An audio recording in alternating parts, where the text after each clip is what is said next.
Selamat pagi semua. Kembali lagi bersama Bu Tride dalam mata pelajaran Ilmu Pengetahuan Alam.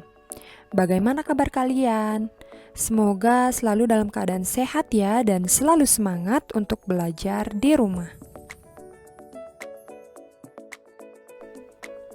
Nah, pada hari ini kita telah memasuki materi semester 2 yaitu tentang perpindahan kalor.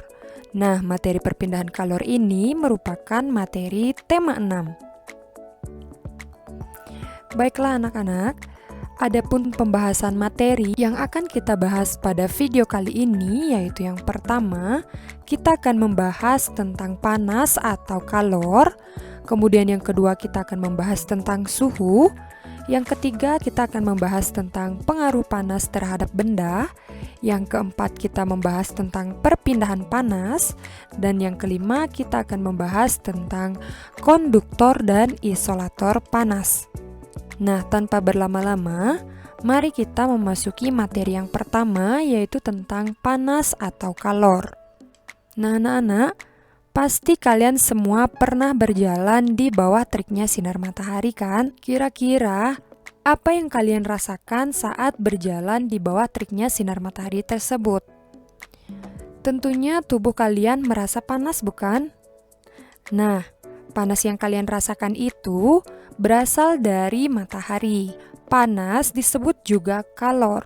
Nah, tahukah kalian apa saja sumber kalor atau sumber panas yang ada di sekitarmu? Nah, anak-anak, perlu kalian ketahui bahwa sumber panas adalah segala sesuatu yang dapat menghasilkan panas atau kalor. Nah, adapun sumber panas yang ada di lingkungan sekitar kita, yang pertama itu ada matahari, kemudian yang kedua ada api unggun, yang ketiga ada kompor menyala, yang keempat ada panas bumi, dan yang kelima ada korek api menyala.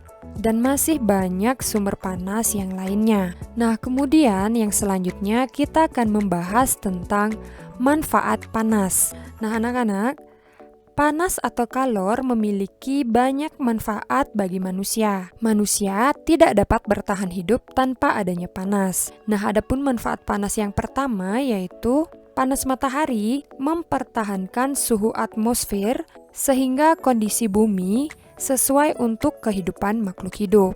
Kemudian manfaat yang kedua yaitu panas matahari dimanfaatkan untuk menguapkan air laut dalam pembuatan garam. Kemudian manfaat yang ketiga yaitu panas matahari memungkinkan terjadinya siklus air dan perubahan musim. Dan manfaat selanjutnya yaitu panas matahari dimanfaatkan untuk mengeringkan pakaian serta bermacam-macam bahan makanan. Misalnya gabah padi, ikan, serta kerupuk. Nah, itulah beberapa manfaat panas. Kemudian, materi selanjutnya, kita akan membahas tentang suhu.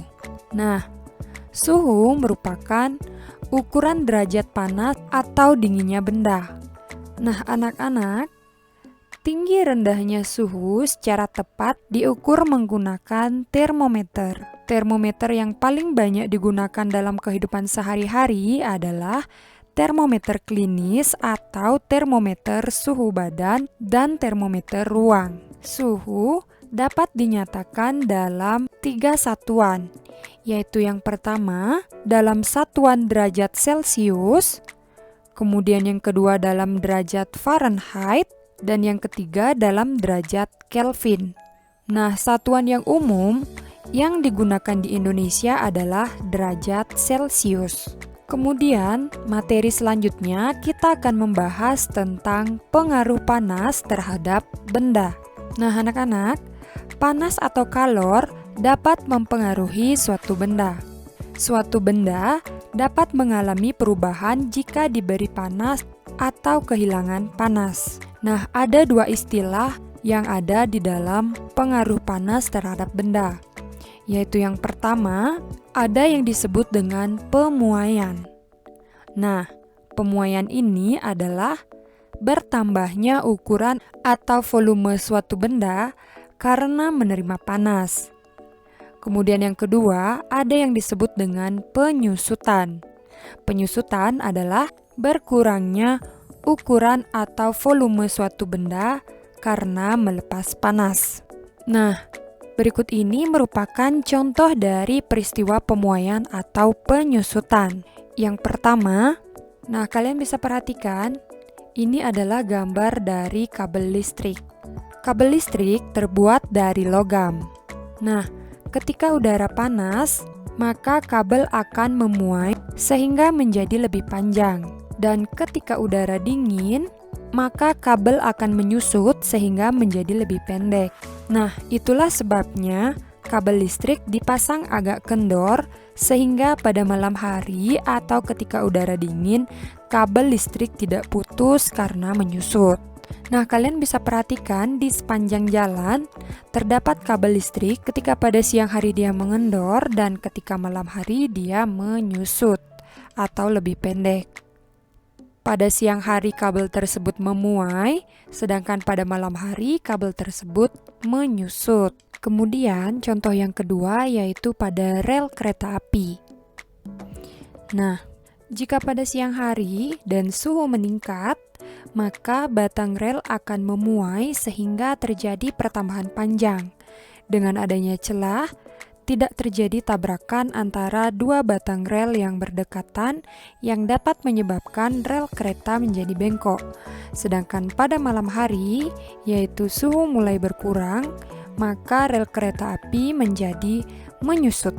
Nah, itulah yang terjadi apabila benda mendapatkan panas ataupun melepaskan panas. Kemudian, materi selanjutnya kita akan membahas tentang perpindahan panas. Nah, anak-anak, jika kalian berada di dekat api, maka lama-kelamaan tubuh kalian akan terasa panas. Peristiwa ini menunjukkan bahwa panas atau kalor dapat berpindah. Panas berpindah karena adanya perbedaan suhu antara dua benda atau lebih. Nah, perlu kalian ketahui bahwa panas dapat berpindah dengan 3 cara, yaitu yang pertama dengan cara konduksi atau hantaran, kemudian yang kedua dengan cara konveksi atau aliran, dan yang ketiga dengan cara radiasi atau pancaran. Nah, apakah perbedaannya? Yang pertama, konduksi adalah perpindahan panas yang tidak diikuti oleh zat perantaranya.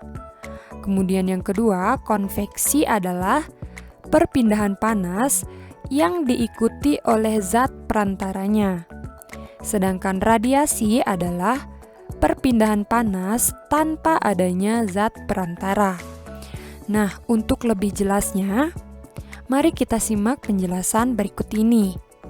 Nah, berikut ini Bu Tridi akan memberikan beberapa contoh peristiwa perpindahan panas. Mulai yang pertama yaitu contoh peristiwa konduksi. Adapun contoh dari peristiwa konduksi yaitu yang pertama, ujung batang logam akan terasa panas jika ujungnya yang lain dipanaskan. Nah, artinya ketika kalian memanaskan batang logam, maka yang menjadi perantaranya adalah zat logam ini. Panas yang berasal dari api ini akan berpindah ke tangan kalian melalui zat perantaranya, yaitu batang logam ini. Dan batang logam ini tidak ikut berpindah. Yang berpindah adalah panas api ke tangan. Sehingga peristiwa konduksi itu disebut dengan perpindahan panas yang tidak diikuti oleh zat perantaranya. Kemudian contoh lainnya yaitu yang kedua, knalpot akan panas ketika mesin motor dinyalakan. Dan contoh yang ketiga yaitu mentega akan meleleh ketika diletakkan di wajan yang panas. Nah, itulah contoh peristiwa konduksi. Berikutnya kita akan membahas tentang contoh peristiwa konveksi. Adapun contoh dari peristiwa konveksi yaitu ketika memanaskan air di atas kompor yang menyala. Nah, anak-anak, kalian semua tahu, ketika kita memanaskan air, maka bagian air yang berada di bawah bejana kaca ini akan menerima panas terlebih dahulu. Kemudian, bagian yang menerima panas ini lalu bergerak ke atas, yaitu ke bagian yang lebih dingin, sehingga nantinya akan menimbulkan gelembung-gelembung gas udara. Nah, perpindahan panas itu terlihat dengan naiknya gelembung-gelembung gas tersebut. Jadi, perpindahan panas pada air diikuti oleh perpindahan bagian-bagian air, yaitu zat-zat gelembung udaranya. Sehingga dapat disimpulkan bahwa konveksi adalah perpindahan panas yang disertai dengan perpindahan zat perantaranya. Kemudian contoh yang kedua yaitu terjadinya angin laut pada siang hari dan terjadinya angin darat pada malam hari. Dan contoh yang ketiga yaitu asap pabrik yang naik melalui cerobong asap. Nah, itulah contoh peristiwa konveksi. Selanjutnya kita akan membahas tentang contoh peristiwa radiasi. Nah, adapun contoh yang pertama yaitu panas api unggun dapat dirasakan oleh tubuh kita. Nah, anak-anak, perlu kalian ketahui bahwa panas yang berasal dari api unggun ini langsung terasa ke tubuh kita tanpa adanya zat perantara. Jadi, peristiwa radiasi itu adalah perpindahan panas tanpa zat perantara. Karena langsung panas dari api ini dapat kita rasakan oleh tubuh kita. Kemudian contoh yang kedua yaitu pakaian basah yang dijemur di bawah terik matahari lama-lama akan mengering karena langsung mendapatkan sinar dari matahari tanpa melalui zat perantara. Kemudian contoh yang ketiga yaitu telur ayam dapat menetas jika dipanaskan dengan lampu karena telur tersebut langsung mendapatkan sinar dari lampu tanpa melalui zat perantara. Nah, itulah contoh dari peristiwa radiasi. Kemudian materi yang terakhir yaitu tentang konduktor dan isolator panas. Nah, anak-anak, berdasarkan kemampuannya untuk mengantarkan panas, benda dapat dikelompokkan menjadi dua macam. Yang pertama yaitu benda konduktor panas dan benda isolator panas. Benda konduktor panas adalah benda yang mudah menghantarkan panas. Nah, contohnya itu ada wajan, panci, cerek, dan lain sebagainya. Benda-benda tersebut mudah mengantarkan panas. Contohnya ketika kalian memanaskan air menggunakan cerek. Jadi air yang awalnya dingin akan menjadi panas setelah dipanaskan karena cerek tersebut mudah mengantarkan panas. Sedangkan isolator panas adalah benda yang sulit mengantarkan panas. Contohnya itu ada plastik, ada kertas, ada kain, dan lain sebagainya. Jadi, ketiga benda ini merupakan benda yang sulit menghantarkan panas. Baiklah, demikian materi perubahan kalor atau panas yang dapat Bu Tride berikan pada hari ini. Semoga apa yang Bu Tride jelaskan dapat dengan mudah kalian pahami dan juga semoga bermanfaat. Untuk selalu mendapatkan info terbaru seputar materi pelajaran, jangan lupa klik tombol subscribe dan aktifkan lonceng notifikasinya ya. Dan juga jangan lupa share ke teman-teman lain agar teman-teman lain juga mengetahui video pembelajaran ini. Nah, jika ada pertanyaan, kalian bisa sampaikan di kolom komentar ya. Akhir kata, Bu Tride ucapkan terima kasih dan sampai jumpa pada video selanjutnya.